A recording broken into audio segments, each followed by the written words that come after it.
Welcome back. If you're just joining us, you're watching Sunday Edition, Kenya's only Sunday morning political show. We are talking about the big story last week, and that is, of course, what has been the big story in the past few weeks. That is the contentious electoral laws, the amendments, that is the Election Laws Amendment Bill of 2015 that was passed by Senate last week on Thursday. A lot of discussion has been elicited by that. A lot of accusations being traded between the Jubilee side and the opposition coalition court. The latest one being that Dismas, that the Senate, Jubilee rigged in that Senate vote by allowing nominated senators to vote in that.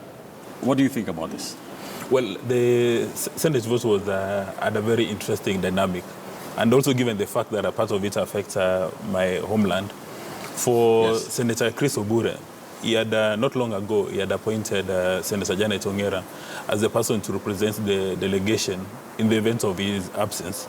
And the letter was produced by the Speaker's office. And it was very clear that in the absence of Honorable Chris Obure, the person in charge of the delegation is Jared Okello, and that's the letter which was deposited at the clerk's office. But in the process of having the debates, and really it was not a debate, it was just an exchange of numbers, that who has got the numbers in this particular sitting. But in the process, there's another senator, a TNA senator from Kisumu called Mr. Ochwangi, who apparently has never made his maiden speech, and one wonders why TNA had the guts to nominate him. But he crawled from the woodwork, he came up with a letter, and he said that he had been appointed by Senator Chris Obure on the material day to represent the Kisumu delegation. And you know, there were debates back and forth. And at the end of the day, Senator Wetangula wanted to establish whether or not the new letter appointing Mr. Ochwangi as the head of delegation from Kisumu had actually revoked the appointment of Jared Okello. And he also said that the signatures were not similar. So there was a bit of a confusion. But you know, the Speaker made a ruling that it was Senator Ochwangi was going to vote for the Kisumu delegation. And the same happened for Samburu, that Mr. Leshore was not around, and they were not sure how he was going to vote. And there was no letter in the case of Leshore, but a text message, which he said to have now nominated Senator Lesuda to vote on behalf of the Samburu delegation. But even without those two change in voting patterns, still it would have been unlikely that CORD would have gotten the opportunity to carry the day. Because when you look at the absolute figures, still Jubilee would have carried the day.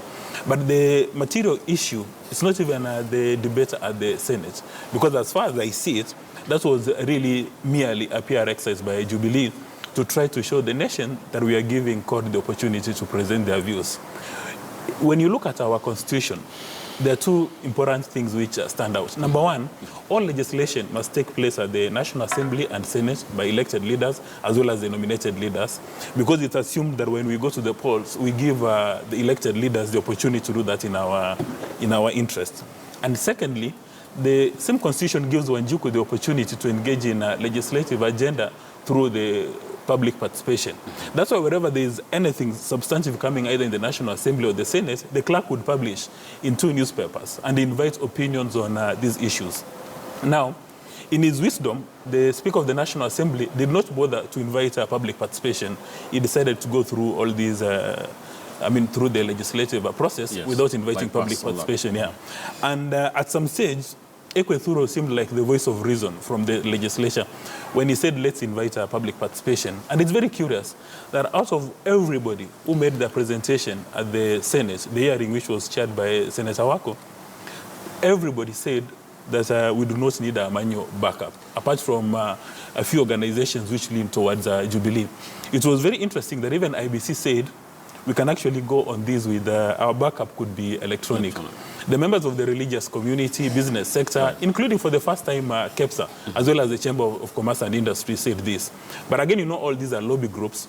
Their views may not be very solid. What was interesting, that the group which brings together the ICT experts, the so-called experts, the engineers, people who know a few things about cybercrime, said, in fact, we can have the plan B or the plan C or the plan D all the way to Z can actually be electronic.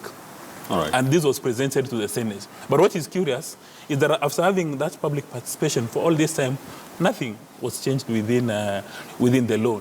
Now, what stands out to be an absurdity is that the following day, the majority leader, Professor Kithure Kindiki, and Mr. Murkomen said, wait a minute, we've passed this legislation, it's waiting for the president's assent, but all is not lost.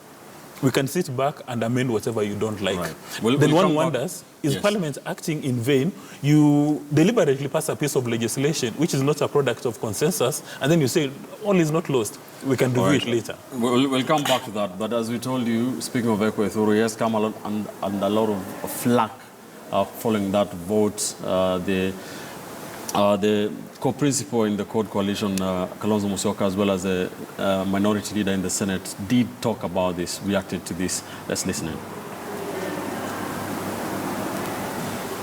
Oh, the world is watching what's going on in this country. But above all, God is also watching. And we will therefore deal with this matter decisively. We will not allow a situation where stealing of elections becomes the order of the day.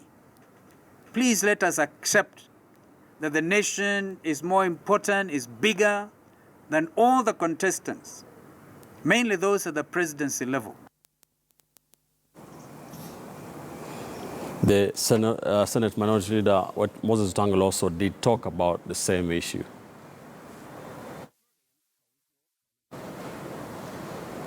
Authorized member of our delegation voted.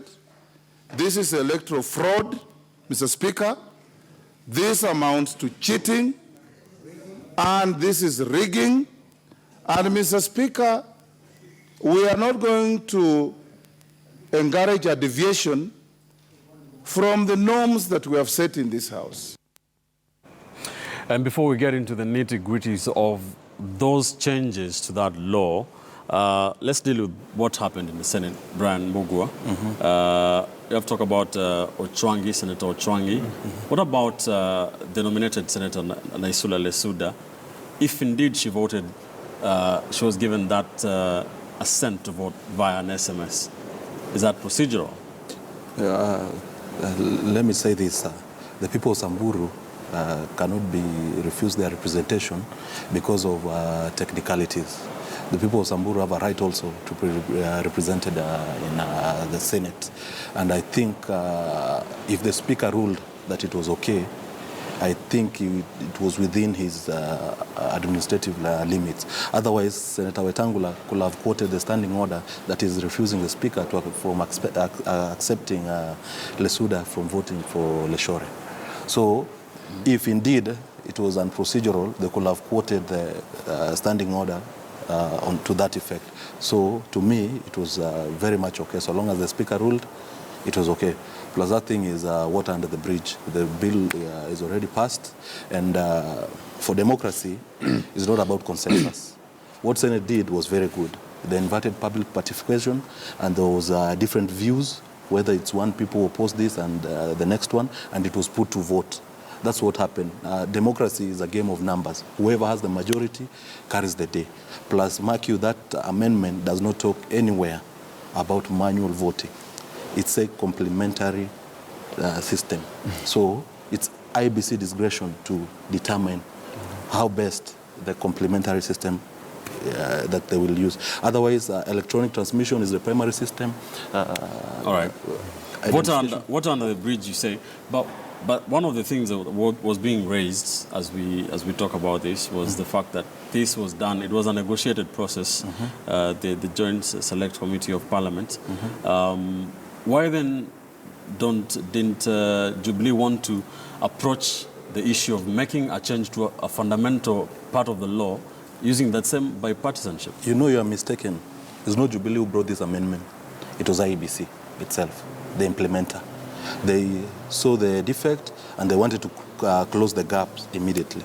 You know, in IEBC wisdom, it's better this thing to be sorted out right now than you're in the middle of something on an election day, and then something happens, you don't have a fallback plan. So it was in their wisdom, and Jubilee saw sense in it. Yeah. You know, even the way the Senate voted, you could see that some CORD senators voted with Jubilee side, those who were sensible, those who are not sycophants, because the opposition, we can as well kill the National Assembly and the Senate and we make Raila Odinga. All right. Before I come to you, let's talk to Dismas, another Dismas. Dismas Mokua calling us in. Dismas, good afternoon. Good morning. Naweza ongea Kiswahili? Tafadhali. Nilikuwa nauliza hivi. Nawasikianga sana. Asante. Okay. Morning. Nakusikia. Unaweza tafadhali punguza volume ya radio yako ama TV. Nilikuwa nauliza hivi. Yes. Na uwanga nawasikiza haya maongezi yenu. Uwanga yako na effect yoyote katika hii mambo ya serikali ama ni kuongea tu mnaongea halafu ndio inakuwa? Isi tunaongea, tunataka maoni yako. Wewe maoni yako ni yapi? Unafaa utupe maoni, utuambie vile unafikiria, ndio kama serikali inasikiza ama mtu yote mwenye anasikiza. Okay, uwanga inaweza toa maoni lakini hayataweza fanya kitu chochote, sasa itasaidia. Naona wewe unataka tu kujisikiza kwenye runinga, lakini ni sawa. Let's now bring in Jared Okello. Jared, Brian here tells me that this is water under the bridge, that those changes to the law were made. What is your take on all the hullabaloo that was in the Senate concerning the voting and all that and the changes? What do you think about this? Ben, the entire amendments to the electoral laws are spectacularly flawed. Spectacularly flawed in several respects. One, it is very clear that when a bill is presented before Parliament and it fails, it can only be introduced or rather reintroduced after 6 months. And the same applies for bills that actually go through and are assented to by the President. These were amendments that were done courtesy of the Joint Select Committee of both houses of Parliament just about 4 months ago. And to reintroduce them at this point in time is firstly a fundamental breach of our laws as a nation, particularly those that govern operations of Parliament, and that is fundamental. Number two, even when the bills were passed in the National Assembly, with all the fiasco and hullabaloo that characterized the day, Jubilee still, without public participation, went ahead and passed them.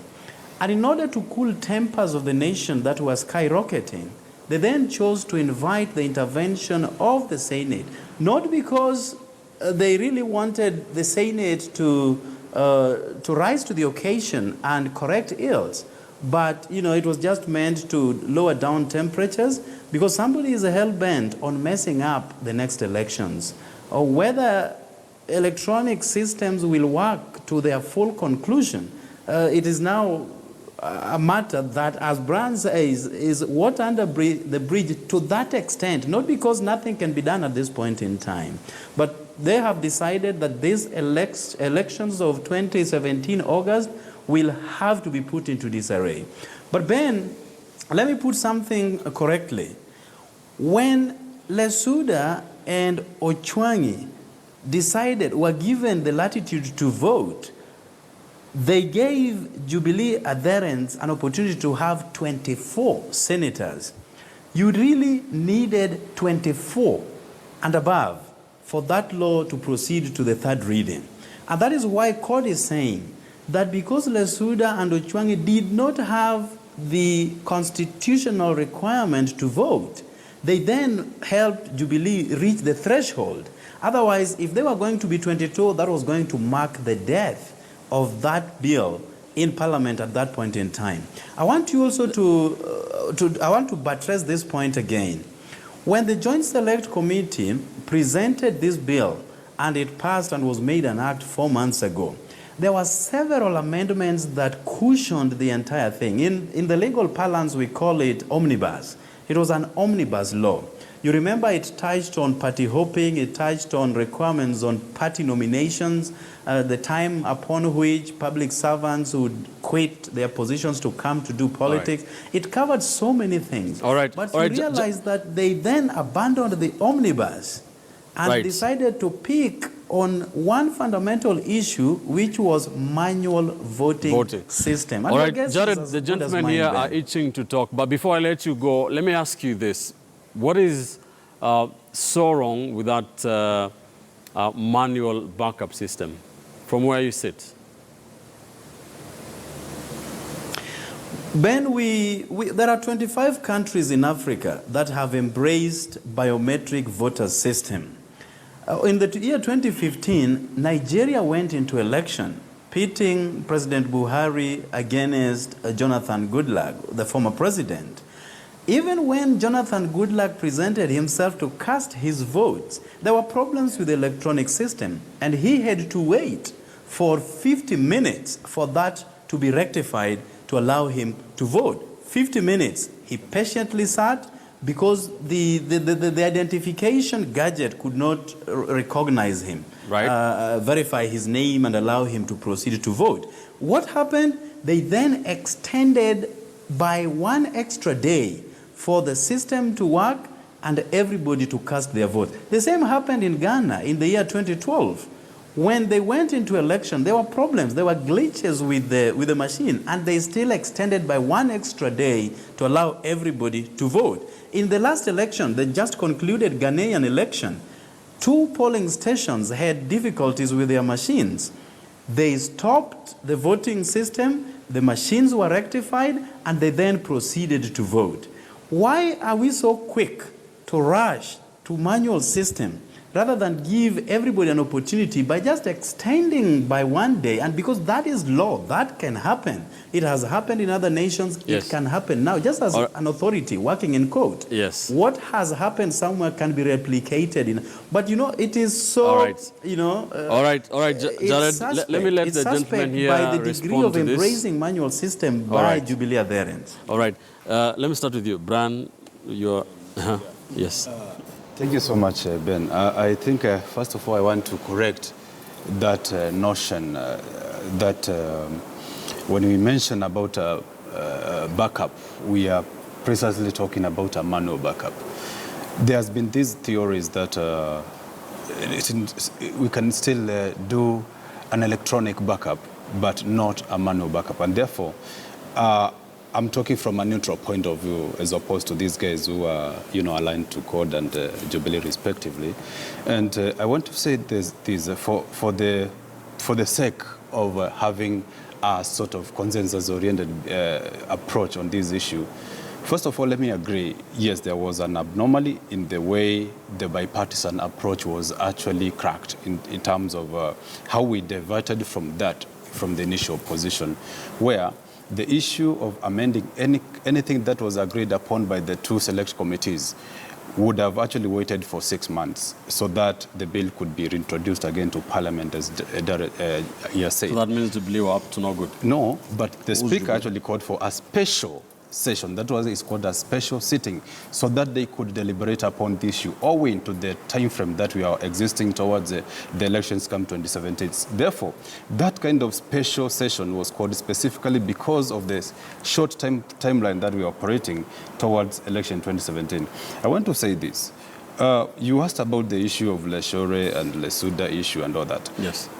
As Brian put it before, the Speaker made it clear from the word go, before even the elections were cast or the voting was done, that we have this challenge. Let's agree whether we are going to involve these two to represent Leshore and Obure respectively before the voting was done. And therefore, it was agreed upon before the voting was done through the Speaker ruling. And therefore, anybody claiming that the process was, you know, full of malpractice, I think that's far-fetched, because there was an agreement before. Now, that court has decided that they go to get an interpretation at the courts. I think that's also another area that perhaps is great to us.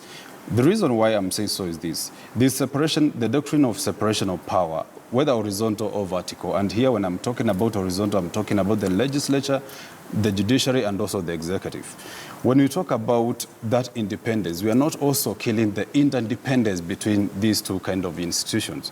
What am I saying is this: court might go to the court, but at the same time, the courts will rule in favor of, I do not want to preempt, but it's likely to rule in favor of Jubilee in the sense that the process was done within the precincts of the legislature, and the actors and the key players within the law-making process were all involved, and they voted according to the standing orders that were set before by the Speaker himself. As they wait for that and for Dismas's reaction, let's talk to another caller, Kemboi.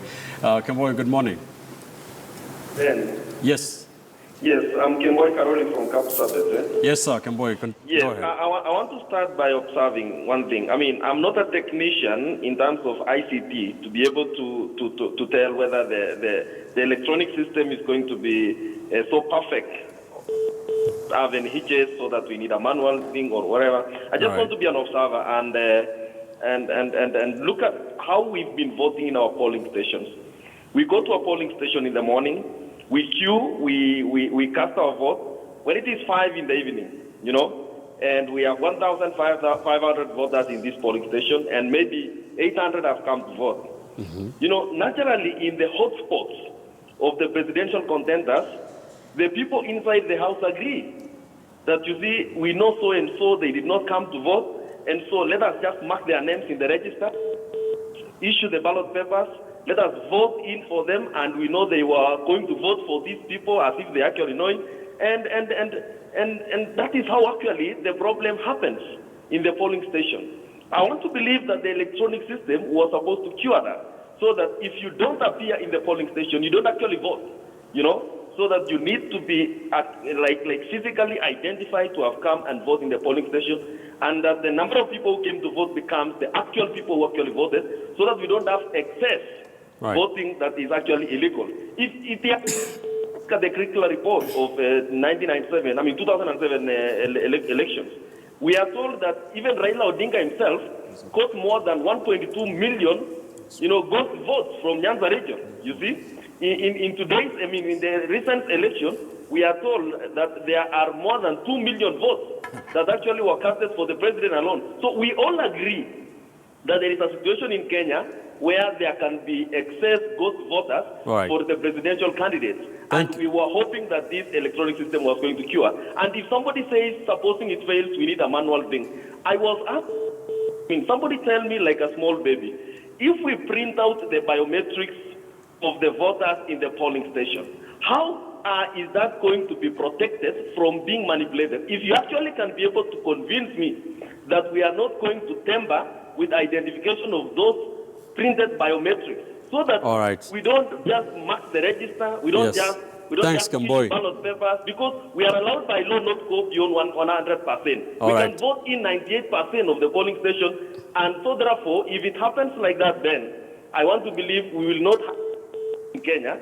It will just be a competition of which region steals more votes. More than. All right. Yeah, thank you. Very good points there, Kemboi from Kapsabet. And can you talk to him as a small baby and tell him how manual will cure electronic, those anomalies? Let me tell him first, but the most important thing is if I vote, my vote counts. Transmission is secondary to my voting and my voting count. This is what happens when you... Is it? Transmission is secondary to my voting counting. Whether they use whatever system, so long as I cast my vote and my vote is counted, that's primary. That's what the Constitution protects. And also the transmission. I can answer, the transmission is in the Act. I can answer first Jared from Kisumu, number one. Assume it was Raila Odinga going to vote and there's delay for 50 minutes. That's chaotic, number one.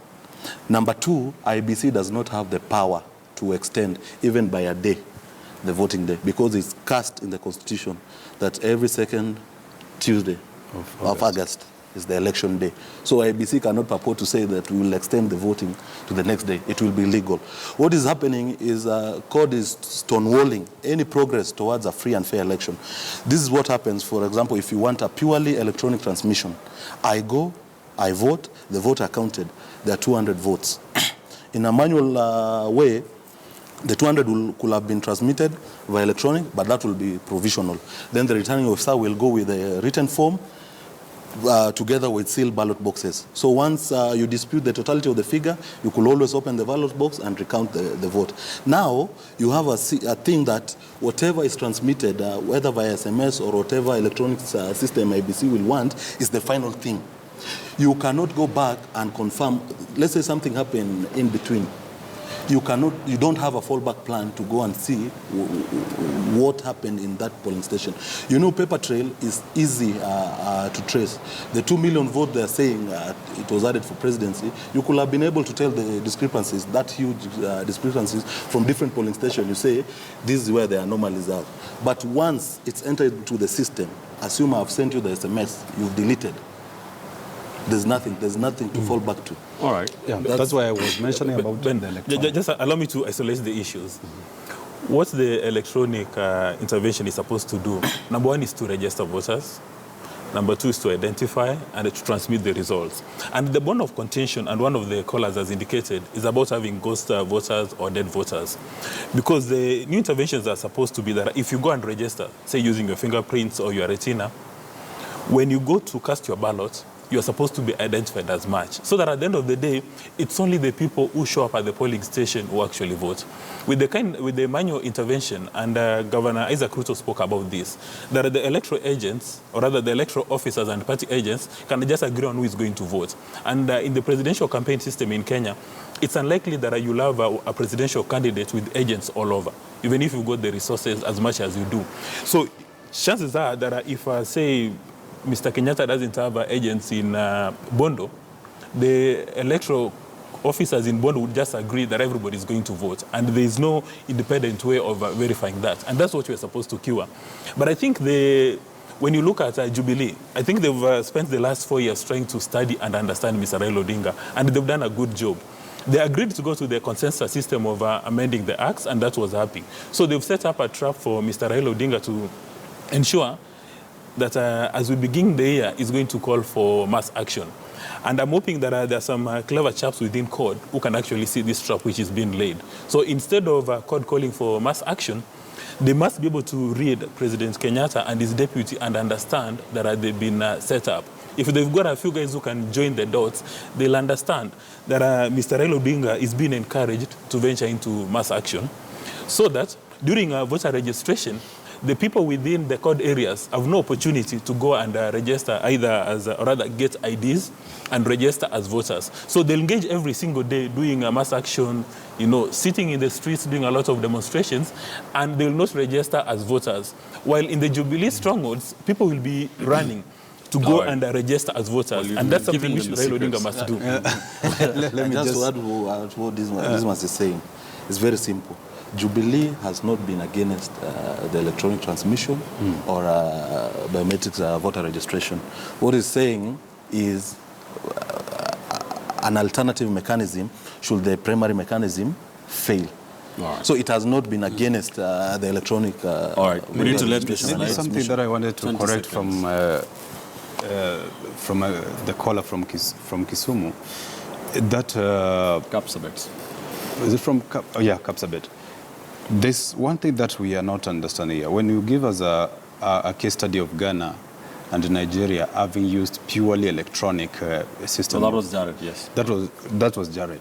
I think it's wrong to give the wrong impression, because when I look at the voting systems of Ghana and also compare them with the US and also Nigeria, you realize there was some sort of backup or another alternative system that was in place. And this was able to offer an alternative just in case things are not right for the biometrics. It could offer that kind of solution for people to continue still voting. It has existed in the US, Singapore, Ghana. I've seen those ones working, and it's a case that even the country like France that manufacture the BVR themselves, they still have a manual backup. But so I think the issue is whether it should be electronic or the manual one. That should be the bone of contention. All right, so that's where we leave it for this particular topic. Of course, it is water under the bridge. That those changes to the law were already made, waiting for the president to sign them into law. The Coalition for Reforms and Democracy Code calling on the president to not assent that bill. Let's now talk about politics. We have around 20 minutes. As the year begins, as I told you today, of course, being the 8th day of January 2017, exactly 7 months to the August 8th, 2017 general election. How is the political situation looking like? How are the political parties faring? Is Jubilee Party the party to beat in 7 months' time, or will a lot change in that time? Will CORD remain together? Will NASA, which has been touted to be the game changer in 2017, take off? Let's talk about those realignments as the year begins very quickly in the next 15 minutes or so. Dismas, let's start with the opposition. There has been a lot said about NASA, about CORD, about who the Luhya unity, who is the spokesman of all those things, of course, contributing to how the opposition is going to look like come August 2017. As we begin the year, how do you see this panning out? Well, maybe we begin from Western Kenya. Francis Atwoli, for some reason, was able to attempted to bring the lawyers together and proclaim Musalia Mudavadi as the spokesman. And that has elicited very interesting reactions because Mr. Wetangula and Dr. Bon Kalwale have dismissed the so-called coronation and said it's a waste of time. And the same thing has happened with Jirongo. Jirongo has been very docile in the political space. All of a sudden is seen hovering around the CORD players. But for Musalia Mudavadi, it actually doesn't matter whether or not he's got the numbers at this stage. It's about perception. Now, the next time he's going to have a meeting with Mr. Raila, Odinga, and Wetangula, and Kalonzo, he would actually say that I come with the entire Luhya vote, save for the Bukusu, which is under the control, it's said to be under the control of Wetangula. And again, out of the so-called Bukungu declaration, Mr. Mudavadi is causing some tremors within Rift Valley. Because I understand, again, that a gentleman by the name of William Kirwa, who's been wanting to be an MP for a long time, is now going to, he's actually joined the Amani National Congress and is going to be running in his constituency in Langata, giving his friend a bit of competition. So Musalia says, having consolidated the Western Province, let me now go to Rift Valley and try to do a bit of a shake-up, competing with Mr. Ruto and Moi. And when you look at the alignments, within CORD, there's been a phobia, or rather within ODM, there's been a phobia for NASA and Musalia. And we saw not long ago, Musalia was in Mombasa having a conversation with Joe. I think that was an attempt to try to make him understand what is going to happen. And when I look at my crystal ball, which is a bit clearer than the one of Makau Mutua, I see CORD going to dissolve, and eventually they're going to get all of them are going to support NASA. And the challenge for Musalia Mudavadi would be how he can manage Raila, Kalonzo, and Wetangula, how he can manage their ego. If he's able to convince them that kicking Jubilee out of power is more important than all their egos are together, then he stands a very good chance. All right. Now, the reason why Mr. Mbugua is very nervous when he has Musalia Mudavadi, because we have about 3.5 million registered voters from Western Kenya, which would immediately neutralize the 3.5 voters from the Kikuyu community. And when that comes to play, there's going to be a lot of trouble. However, Mr. Kenyatta has got a unique opportunity to come forward with his development agenda, the one that Mr. Mutie proposes in the Standard today. He also needs to come and tell us that for the last 4 years you gave me the opportunity to lead. This is what I've done for you. And then that way, you'll be able to have a very good conversation with Mr. Musalia Mudavadi. All right. Your crystal ball is very clear. Detailed. Let's talk to Jared. Jared Okello. What do you see happening in the opposition? There has been a meeting called for all CORD aspirants at the Bomas of Kenya this Wednesday.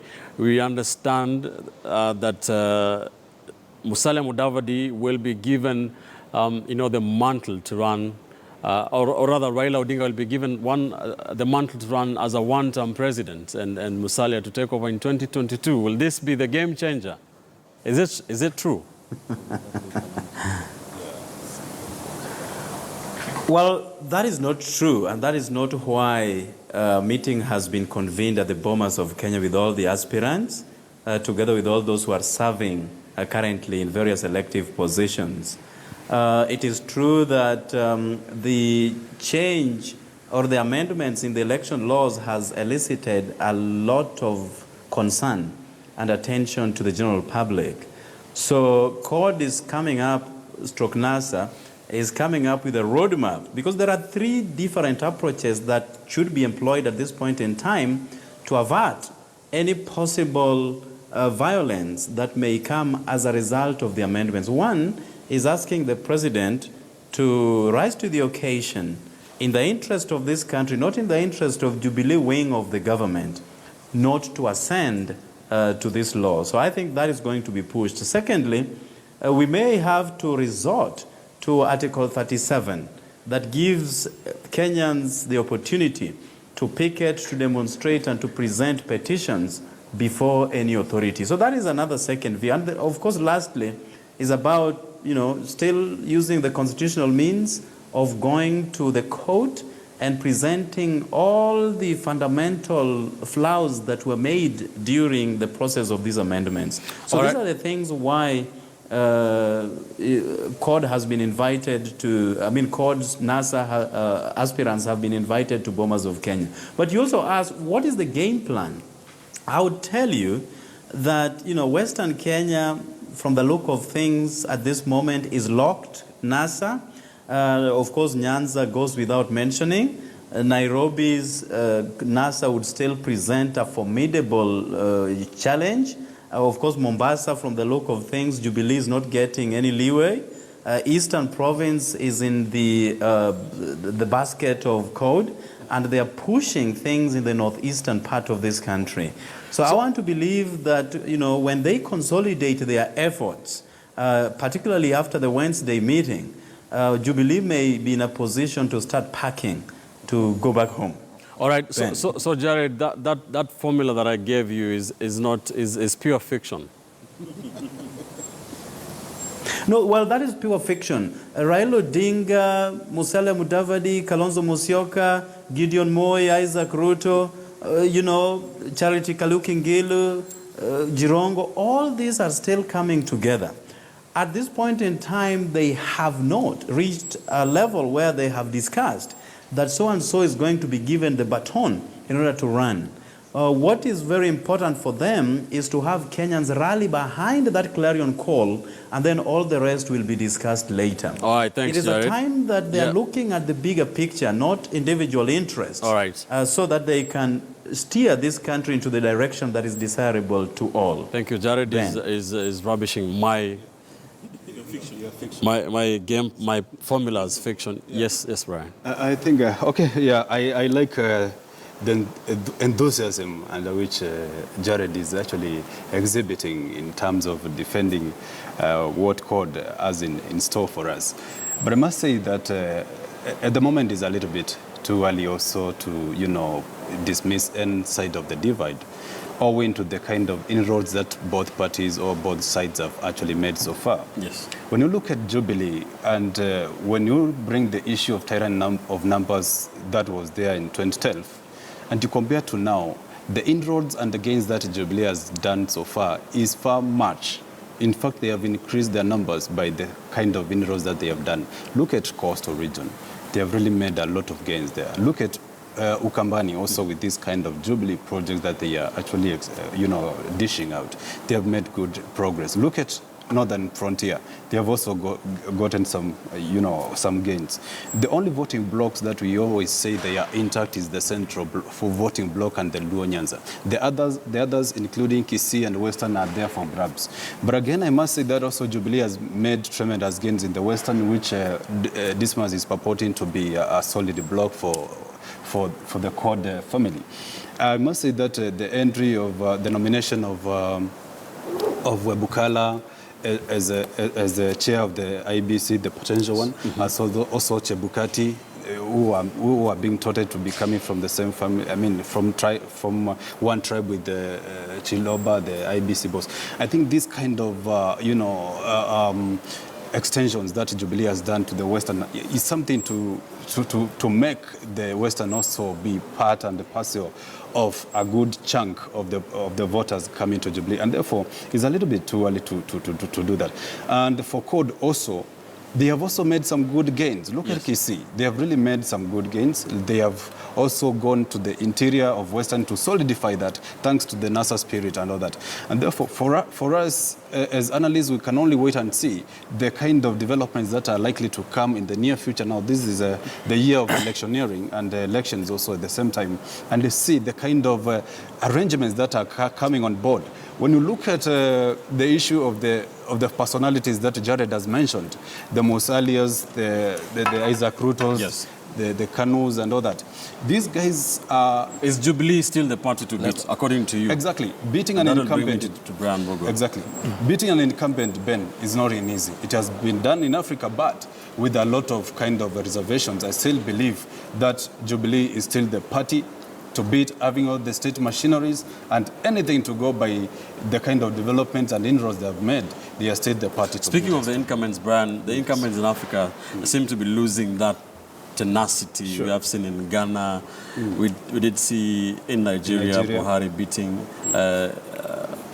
Do you think you'll suffer the same? Kenyan election. Will it become the first one-term presidency? Kenya election is very easy to predict, unlike other countries. As Dismas says, Kenya election is purely tribal, number one. So you can tell from the voting blocks how it will go. And I want to tell Dismas first, I think he's a joker. Saying that Western province has 3.5 million votes. Last election they had 1.6. They've not even doubled. The last voter registration only 1-point-something million was registered, and that many. So saying Western has 3.5 million votes is trying to excite some quotas. I don't know why. But this is what I'll have to say.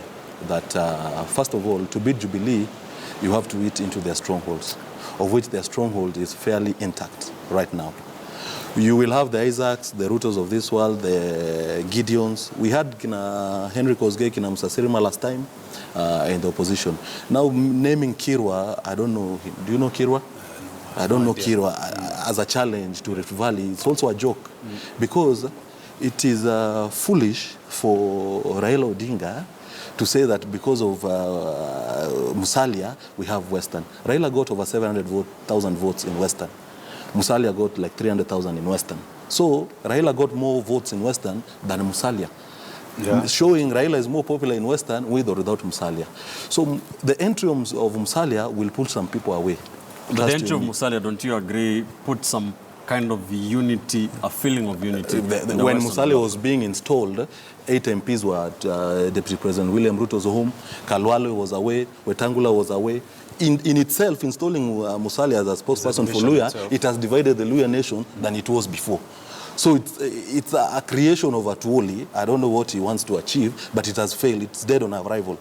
Immediately, Wetangula rubbished it, Chirongo rubbished it, Kalwale rubbished it, and they are the voices that when they speak, you can attribute them to Western. All right. You know, we are underrating the likes of Governor Lusaka, Mumias MP, the Wamalwas, Jubilee has made inroad, especially in the Bukusu, the Wangas, they will give us some votes.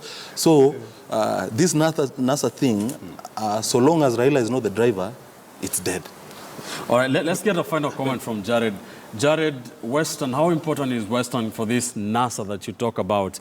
And was the installation of Musalia Mudavadi, a mistake? And maybe I can say this before you answer. Jubilee got only 56,000 votes last election in Western. Well, yes, Jared. Musalia Mudavadi was unveiled. Yeah, I'm saying Musalia Mudavadi was unveiled as the loyal spokesperson thanks to Mr. Atuoli. He said that he did carry out some scientific research in Western Kenya. He had a series of candidates, and he finally settled on Musalia Mudavadi, who he claimed had 39% of Wetangula, who had 30%. So that is what he said. Of course, it has generated a lot of concerns. A big chunk are anti that particular endeavor, but we hope that that will not have a direct impact on consolidation of Luhya votes into NASA's basket. As much as, yes, Raila did beat Musalia Mudavadi in Western Kenya in the last elections, but the mere fact that 300,000 votes went to Musalia Mudavadi is not a good picture. In politics, you need the numbers. You have to rally behind your your strongholds, you have to put everything in the same basket. You have to be very sure of certain regions who will support your candidature regardless. And that is the kind of approach that NASA is employing at this point in time. And we do hope, therefore, that, as we move towards 2017, South Rift actually has been hived off from the clench of Jubilee. You cannot really wish away the mere fact that, Gideon Moore is there, Isaac Ruto is there, together with many others who will be trooping to this bandwagon. All right. I know that CORD is coming up with a very serious challenge for Jubilee in 2017. But, in politics, certain things are not divulged early in good time. So as we head towards April, the better picture is going to be seen, Ben. Thanks, Jared. That's all from Jared this morning. Let's talk about Jubilee as we respond to all this. Yes, Dismas. Please allow me not to respond to some voodoo analysis. But I want to make my parting shots by saying that what Jubilee needs to do, because they've said that President Kenyatta has done a lot of development initiatives. Mm-hmm. They need to package that and sell it to wananchi so that we know as we go to the next election, this is what Jubilee has actually done. Because a lot of what Jubilee has done has been lost in a lot of propaganda. So we need to see that. And you seem to cast aspersions on my crystal ball. And I'm going to predict that when CORD and NASA candidates meet next week at Bomas of Kenya, they're not going to be discussing mass action because they realize mass action is a trick which is being put up by Jubilee. Instead, if they're really interested in winning the next general election, you can only win through numbers. So they must make sure that the people register in truckloads. And when I talk about 3.5 million votes from Western Kenya, I do not necessarily mean that you stay in Kakamega or Bungoma. There are so many lawyers who are in the diaspora. And you can tell from the Jubilee scripts that every single day when they go to bed, they are praying that it's Raila Odinga who becomes the candidate to face Kenyatta so that they can give him a beating early in the morning. But I think they must be, because they're scientists, they need to have a scientific approach and look at a number of variables. They may be surprised that it's going to be Musalia or indeed another candidate. Brian, what does Jubilee need to do to make sure they're not a one-term presidency? I think, first of all, we are torn in between some indifferences here when the president rises to speak as the president and also when he rises to speak as a Jubilee party leader. Jubilee, as is asked, put together as Ruto would put it, the DP right now. Because if you look at the kind of team that they have formed, it's already, a whole set of a group which is ready to troop into a battle. And I don't want to speculate, but when you look at the kind of energy, the kind of gusto that they are exhibiting, you realize that they are only waiting for, some few, realignments within the NASA so that they can actually choose the best kind of approach to battle it out come 2017. When the likes of, the incoming, I'm assuming is the incoming CEO of chairman of the IBC, Chibukati, and also Webukala. These are not just small news to the Luhya community and also to the areas that Jubilee has been making inroads. And you realize that they have really expanded in numbers and they are likely to expand it even more. When you look at my area, which is Ukambani, you realize that there are also other factors that are also coming into play. The Mutuas of Chap Chap have also played a huge role in actually, trying to propagate what Jubilee Party is also all about. Mm-hmm. And you realize that they're also coming with numbers also for that. And come 2017, rest assured that we are likely to be treated into a sort of runoff due to the new kind of developments in terms of numbers and the inroads the two parties have made. And we are likely to see Jubilee now coming up with another strategy now to counter what NASA will be coming up with come, the time of the runoff 2017. All right. Can you confirm? No, I think these people are talking from their imagination. There's nothing like NASA. We remember the last Supreme Court case. The opposition came with all manner of stuff before the case. Or we have tape recordings, we have this. So they like using big words instead of organizing themselves. I'm telling them, Jubilee wamejipanga. Yeah. In this sense, Jubilee got 53% votes last time. Mm-hmm. And NASA has not or the CORD people or the opposition have not eaten into Jubilee zones. So Jubilee zones are solid, number one. Number two, Jubilee needs little top-ups from everywhere. And he has said we've made some inroads in Western Coast, Ukambani. Those are just top-ups, not that they're mandatory for us to get the 50+1. So, and never in Kenyan history have we ever been talking of subsequent election on an electioneering year. We've been talking about 2022 because 2017 they know is done and dusted. All right, we'll wait to see. Thank you. That is where we'll leave it. Brian Mbugua, Brian Mutie, Dismas Mokua, and Jared Okello from Kisumu, just talking about the electoral laws, the changes passed last week in the Senate, as well as political realignments as 2017 begins. Today, exactly 7 months to the August 8th, 2017. Is the tyranny of numbers dead, as Mutie says? Is Mutie's prophecy going to come true? Once more, we'll wait and see. I'm Ben Kitili. Many thanks for watching the show. Be sure to join us every Sunday morning from 10 to 12 noon here on Sunday Edition. Many thanks for watching.